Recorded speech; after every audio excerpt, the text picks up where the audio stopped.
Hi everyone, my name is Heather and I'm the person behind Happy Puppy Truffles. Today I wanted to share with you guys an unboxing or unwrapping of some paper that I found while I was in the States. And I thought I'd try to share with you guys a few different paper reviews of things I found while I was actually there to give you an idea of some of the things you might have if you live in the States of stuff that you could use for projects. When I was at Target, I found this cute little do-it-yourself Marquee kind of series of papers. And these are not specifically origami papers. They're just fun little pattern designs that you can use. I thought they looked kind of cool in terms of what the patterns were. And I wanted to share with you guys if they worked well for origami or not, of course. A lot of this kind of paper that they have in the stores, for example, are directed towards people who are doing scrapbooking and crafting. And so sometimes the weight or feel of the paper might not do well with folding. We'll have to see how it looks. But I can't remember how much this was. A couple dollars, I think. But for a couple dollars to only get 6 sheets of paper, that's a little pricey. But I think it depends on what you're dealing with. So we'll take a look and see what's inside here.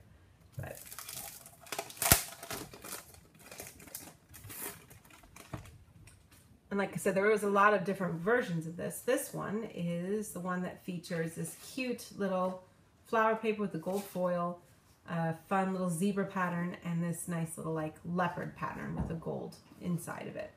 And you can see the gold areas here having a, that's actually indented through, creates a texture on the back. This paper is thick. I'm going to say it's probably not going to do so well folding unless we really keep this, what we're making, simple. So if you're going to make like a box, it probably won't be too hard. I'll give it a shot here and we'll see how it turns out. But this paper is nice because it does happen to be square. So you don't need to worry about, recutting it or doing anything like that. This one also has, you can see where the embossing has gone through on the other side. It is really thick though. Definitely perfect for scrapbooking and other crafts. But when you do fold it, you're going to want to make sure you get it lined up because it's not going to be very forgiving if you get a fold going wrong. And then you do need to really kind of give it a good push. I'd say this is almost as thick as trying to fold the other scrapbooking paper I've used before. I can't remember what it was called off the top of my head right now, but I've used it a lot for other projects. But you definitely need to really give it a good crease to make sure that things look nice. And it does seem to hold the crease well though. It's not, the paper doesn't, fray, the ink doesn't come off, it doesn't look weird when you fold it. It's just, we want to make sure we're taking our time.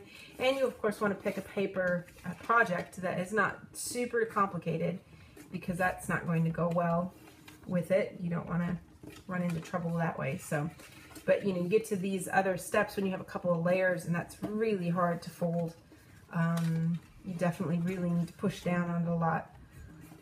But if you want to make a really nice sturdy box, this is really definitely going to make a nice finished sturdy box for you to use. So, so I would say, if you're new to origami and you're not used to how to fold and you just want to practice, you need that true origami paper that you can just fold so easily to practice your folds. Now, if you have been folding for a while and you are familiar with what you're doing, something like this, you can have a good go at it and still get pretty good results.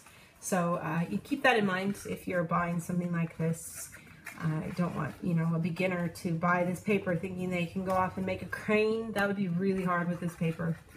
A box, you'd have to use a creasing tool to make a really strong crease. You wouldn't be able to just do it with your fingers. But you can see it gives a really nice, sturdy, finished piece of a box. So if you're doing something simple like this, the result is really nice, a lot nicer than what you can get with just regular origami paper. So, but for being able to find it in the States and knowing that you're going to get some different choices here in terms of color patterns, if you want to venture out and get some of these, I would give it a good review in terms of the colorfulness of the paper patterns, the uniqueness of the patterns. And if you're creating, like I said, a simple project like this and you need a really sturdy resulting piece, this is a really nice box that you could use for giving gifts in easily.